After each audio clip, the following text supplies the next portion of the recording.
30 अप्रैल 2025 बुध के दिन का आगाज हो चुका है और इस वक्त बात एलओसी से आगे बढ़ गई है। एलओसी तो लाइन ऑफ कंट्रोल है। अब भारत ने पाकिस्तान के ऊपर हमला किया है इंटरनेशनल बॉर्डर से और पाकिस्तान के मुख्तलिफ सेक्टर्स पर और चौकियों पर बाकायदा और बाजाब्ता कब्जे की कोशिश की गई है। इस हवाले से मेरे पास कुछ एक्सक्लूसिव डिटेल्स हैं। इस वक्त ऑन ग्राउंड सूरत हाल क्या है और जंग जो है वो पाक भारत बॉर्डर पर आन पहुंची है। इस वक्त भारत की जानिब से बिला इश्ताल फायरिंग की गई है। भारत की जानिब से पाकिस्तान की चौकियों पर कब्जे की कोशिश की गई है। इसके बदले में भारत के साथ इस वक्त क्या हुआ है और पाकिस्तान ने किस तरह से डायरेक्ट फायर किया है, पाकिस्तान ने डायरेक्ट अटैक किया है। भारत की साइड पर जो पाकिस्तान के ATGM anti tank guided missile है उन्होंने तबाही फेर दी है। ऑन ग्राउंड सूरत हाल क्या है, इस वक्त हमें जो वीडियोस मौसूल हो रही हैं उनके हवाले से भी बात करते हैं। इंडियन मीडिया इस वक्त क्या रिपोर्टिंग कर रहा है और ये याद रखिएगा ये सब कुछ जो भी हो रहा है ये एक बड़ी इंपॉर्टेंट मीटिंग अब से कुछ घंटे पहले नरेंद्र मोदी की रिहाइशगाह पर मुकम्मल हुई, जिसमें पहली मर्तबा पहलगाम हमले के बाद नरेंद्र मोदी ने अपने जो सर्विसेज चीफ्स हैं उनके साथ मुलाकात की और फिर जो एलामिया जारी हुआ और भारतीय मीडिया ने इस मुलाकात के हवाले से बताया कि वो मुलाकात जिसमें राजनाथ सिंह डिफेंस मिनिस्टर, अजित डोवल जो कि नेशनल सिक्योरिटी एडवाइजर है,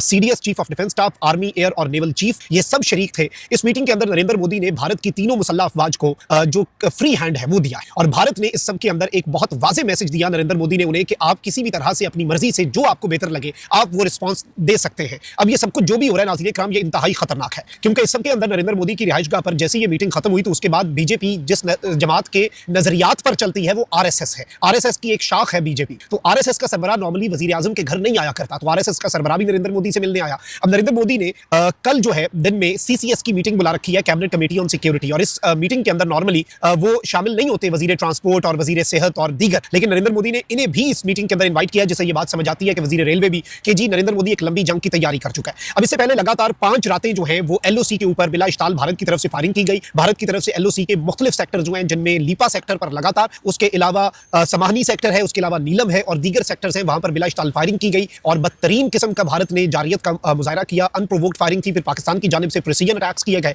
और आज सुबह तो हमने ये भी देखा कि 29 तारीख मंगल के दिन की सुबह हमने वीडियो देखी कि पाकिस्तान ने रात की तारीकी में नहीं भारत की तरह बल्कि दिन के उजाले में भारत की एक पोस्ट जो है वो तबाह की। अब जो सूरत हाल है याद रखिएगा, चीजों को समझें जरा, टेक्निकल टर्म्स पर आए। एक है एलओसी जो मकबूजाबादी के अंदर है, तो वहीं दूसरी जानिब एक इंटरनेशनल बॉर्डर है। इंटरनेशनल बॉर्डर की वायलेशन नॉर्मली नहीं होती। इंटरनेशनल बॉर्डर की वायलेशन इंतहाई खतरनाक और इंतहाई सीरियस मामला है। ये इंटरनेशनल बॉर्डर का जो मामला है ये एलओसी की तरह सादा नहीं है। लाइन ऑफ कंट्रोल तो लाइन ऑफ कंट्रोल है, उसकी खिलाफ वर्जी भी हो सकती है, वो फर्जी लकीरें हैं,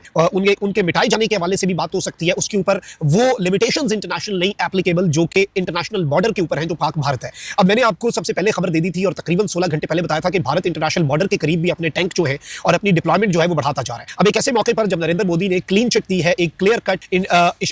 ऑर्डर जो है वो जारी कर दिया है अपनी सारी फोर्सेस को, ऑब्वियसली भारतीय एयरफोर्स जो है वो देखेगी कि पाकिस्तान एयरफोर्स यहाँ पर तैयार बैठी है और एक बहुत बड़ी कशीदगी हो सकती है। नेवल जो इंडिया की फोर्स है वो भी देख रही है कि वहां पर पाकिस्तान की नेवी तैयार है। अच्छा, मिलिट्री के लेवल के ऊपर मुख्तलिफ चेक पोस्टों पर कब्जा करके ये शायद एक मैसेज देना चाह रही हूँ कि एस्केलेशन भी उतनी ज्यादा ना हो और चीजें जो हैं वो शायद ये कुछ ना कुछ फेस सेविंग इसमें हासिल कर लें। और इनका अल्टीमेट गोल जो इस वक्त हमें समझ लग रहा है, जो इंसिडेंट्स और जो रिपोर्ट्स हमारे पास आ रही हैं, अल्टीमेट इनका गोल भी नाज़रीन इकराम यही था कि ये पाकिस्तान की चौकियों के ऊपर इंटरनेशनल बॉर्डर को क्रॉस करके कब्जा कर लें और एक अनाउंसमेंट कर दें कि जी हमने ये कर दिया है। अब यहाँ पर मैं आपको ये बता दूं कि परगवाल और अखनौर सेक्टर जो कि वर्किंग बाउंड्री है, भारत ने सीज फायर की खिलाफ वर्जी की है और पाकिस्तान की अफवाज जो है जिस वक्त मैं आपसे मुखातिब हूं भारत को इस वक्त मुंह तोड़ जवाब दे रहे हैं। अच्छा, जैसे ही इस सेक्टर के ऊपर भारत की तरफ से ये हमला किया गया है और मैं आपको ये बता दूं कि सूरत हाल क्या है। इस वक्त सिचुएशन यह है कि भारत ने अखनौर और छंब सेक्टर जो है यहाँ पर बाज़ाब्ता तौर पर सीज फायर की खिलाफ वर्जी की और पाकिस्तान जो है उसकी साइड पर शदीद तरीन फायरिंग की और सेक्टर पर कब्जे की कोशिश भी की है। यानी सूरत हाल इतनी खराब है कि ये सिर्फ अपनी साइड से खड़े होकर फायरिंग का मामला नहीं है बल्कि इन्होंने सेक्टर के ऊपर कब्जे की भी कोशिश की है और पाक फौज ने इस सब के अंदर भरपूर जवाब दिया है। और इस सब में जो इंपॉर्टेंट डेवलपमेंट हुई है वो यह है कि भारत के 2 बंकर्स के तबाह होने की इतलात हैं।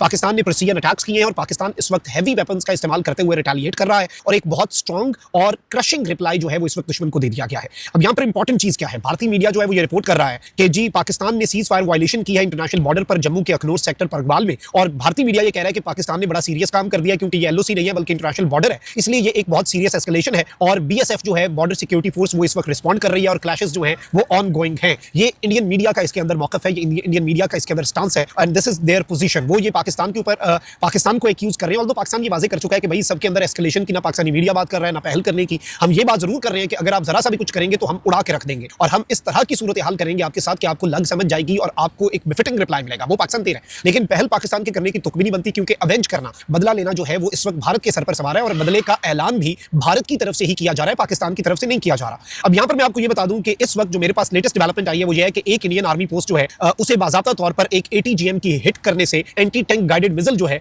जो इंडियन फोर्स ने जब सीज फायर वायलेशन की तो पाकिस्तान की तरफ से जो एंटी टैंक गाइडेड मिसाइल हैं वो चलाए गए मुबैना तौर पर सोर्सेज के मुताबिक, और उसमें भारत जो है वो इस वक्त बाज़ाब्ता तौर पर भारत की एक पोस्ट जो है वो तबाह हुई है। और अल्टीमेटली जो मेरे पास डेवलपमेंट आई है वो यही है कि भारत ने बाज़ाब्ता तौर पर सेक्टर जो है उस पर कब्जे की कोशिश की, जो कि भारत को उल्टी पली पड़ी है, गले पड़ी है। और इस वक्त जो डायरेक्ट हिट है उसके हवाले से पाकिस्तान ने अपने विजुअल्स जो है वो भी जारी कर दिए हैं। इंडियन मिलिट्री पोस्ट के ऊपर जो डायरेक्ट हिट है, विजुअल्स ने ये कंफर्म कर दिया है कि डायरेक्ट हिट मारी गई है और बिल्कुल यहां से एंटी टैंक गाइडेड मिसाइल मारा गया है, जिसने बिल्कुल एक्यूरेसी के साथ भारतीय चेकपोस्ट जो है उस पर जाकर रंदा फेरा है, भारतीय चेकपोस्ट की जाकर तबाही फेरी है। अच्छा भाई, दूसरी जाने फाइटर जेट्स जो है वो इस वक्त लाइन ऑफ कंट्रोल की तरफ बढ़ रहे हैं पाकिस्तान के, और इस वक्त जाहिर बात है कि अगर इंटरनेशनल बॉर्डर की ये वायलेशन कर सकते हैं तो पाकिस्तान एयरफोर्स इसीलिए तैयार थी चारों तरफ से, इवन सवात और स्कर्दू एयरबेस को ऑपरेशनलाइज करने का मकसद भी यही था। और इस वक्त मुकम्मल तौर पर पाकिस्तानी एयरफोर्स की जो तैयारी है वो हर तरफ पहुंचा दिए गए हैं, उनकी पोजीशनिंग बड़ी स्ट्रेटेजिक की गई है। PL-15 और PL-10 और PL-12 मिसाइल्स जो हैं वो पाकिस्तान ने इस वक्त इंस्टॉल कर दिए हैं, लोडेड हैं किसी भी लम्हे किसी भी तरह की कार्रवाई के लिए। और भारत को ये याद रखना चाहिए कि इस वक्त पाकिस्तान एयरफोर्स जो है वो LOC और इंटरनेशनल बॉर्डर जो है उसके ऊपर अपनी परवाजें शुरू कर चुके हैं,